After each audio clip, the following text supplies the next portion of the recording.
নমস্কার, আমি ডক্টর তমজিৎ চক্রবর্তী বলছি, consultant brain and spine surgeon, Fortis hospital, Kolkata. তো আজকে আমরা একটা বিষয় নিয়ে আলোচনা করব, যেখানে আমরা বলি যে হাত নাম হয়ে যায়। আমাদের কাছে পেশেন্টরা আসেন, এসে বলেন যে আমার দুটো হাত বা যে কোনো একটা হাত আস্তে আস্তে আস্তে আস্তে যেন অবশ হয়ে যাচ্ছে, নাম্ব হয়ে যাচ্ছে।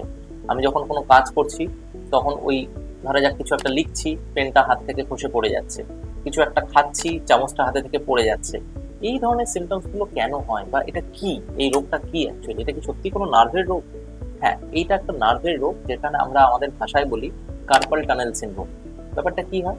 ব্যাপারটা হলো আমাদের হাতে এখানে একটা নার্ভ থাকে।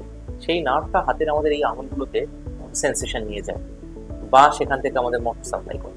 তো যদি দেখা যায় এই নার্ভটা রিস্টের কাছে কোনো কারণে চেপে গেছে, তখন এই নার্ভটার উপর একটা কম্প্রেশন সিমটমস বলি আমরা, এই নার্ভ রিলেটেড প্রবলেম চালু হয়।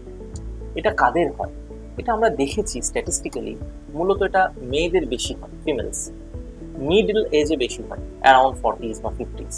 যারা একটু ওবিস, যাদের সুগার আছে, ডায়াবেটিক, যাদের থাইরয়েডের প্রবলেম আছে, বা যাদের ধরুন খুব বেশি হাতের কাজ আছে, মানে যারা ধরুন আঁকে, বা যারা ধরুন টাইপিং করে, বা যারা কনস্ট্যান্ট কিছু লিখছে, এই ধরনের পেশেন্টদের, এই ধরনের মানুষদের আমরা এটা বেশি হতে দেখেছি। এর চিকিৎসা কি এবং এটা কি করে জানা যায় যে এখানে কার্পাল টানেল সিনড্রোম হয়েছে? একটা সিম্পল টেস্ট হয়, যেটা আমরা আমাদের ভাষায় নার্ভ কন্ডাকশন ভেলোসিটি বলি। এটা করলেই বোঝা যায় যে কারোর কার্পাল টানেল সিনড্রোম হয়েছে। এবং যদি কারোর এটা হয়ে থাকে, তাহলে মূলত আমরা তাকে ওষুধ দিয়ে চিকিৎসা করি প্রথমে।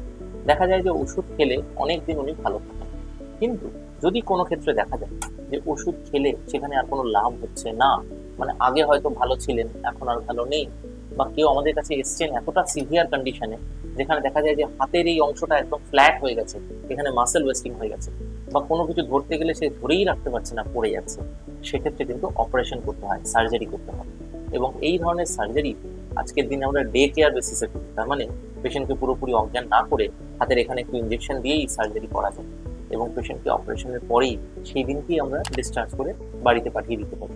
তো এটা একটা সার্জারি, এবং সার্জারি করলে কিন্তু দেখা যায় পেশেন্টের খুব ভালো ইমপ্রুভমেন্ট হয়, এই জ্বালা যন্ত্রণা একদম কমে যায়, এবং আস্তে আস্তে আস্তে আস্তে 2-3 মাসের মধ্যে এই অবশ ভাবটাও ধীরে ধীরে চলে যায়। নমস্কার।